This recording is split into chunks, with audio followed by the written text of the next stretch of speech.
यांच्या समर्थकांकडून आज दिवसभरात 3 वेळा आत्मदहनाचा प्रयत्न करण्यात आलाय। आत्मदहनादरम्यान कराड समर्थकाचा पायही भाजलाय आणि तातडीने या समर्थकाला रुग्णालयामध्ये हलवण्यात आले।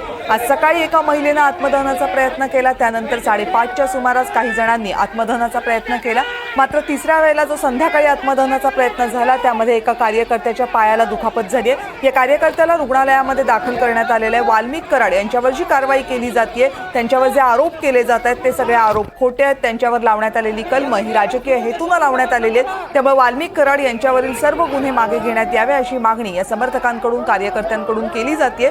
आणि आज सकाळपासूनच कार्यकर्त्यांनी समर्थकांनी मोठ्या प्रमाणावर पोलीस स्टेशनच्या बाहेर गर्दी केली होती आणि दुपारनंतर या सगळ्या कार्यकर्त्यांनी आक्रमकता दाखवायला सुरुवात केली। काही ठिकाणी टायर्स जाळण्यात आले, काही ठिकाणी एसटीवर दगडफेक झाली।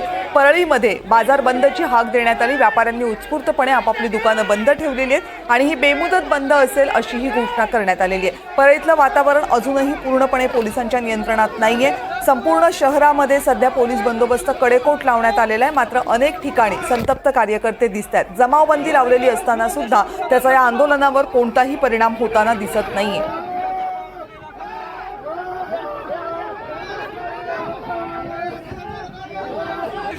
संतोष देशमुख यांच्या हत्या प्रकरणानंतर वाल्मिक कराड यांच्यावर आरोप व्हायला लागले होते। त्यानंतर वाल्मिक कराड याच्यावर खंडणीच्या प्रकरणामध्ये गुन्हा दाखल करण्यात आला होता। 23 दिवस वाल्मिक कराड फरार होता। त्यानंतर 31 डिसेंबरला वाल्मिक कराड यांना सीआयडी समोर आत्मसमर्पण केलं, सरेंडर झाला आणि त्यानंतर वाल्मिक कराडला 14 दिवसांच्या पोलीस कोठडीमध्ये ठेवण्यात आलं। आज वाल्मिक कराडवर मकोका अंतर्गत कारवाई होईल हेही स्पष्ट झाले।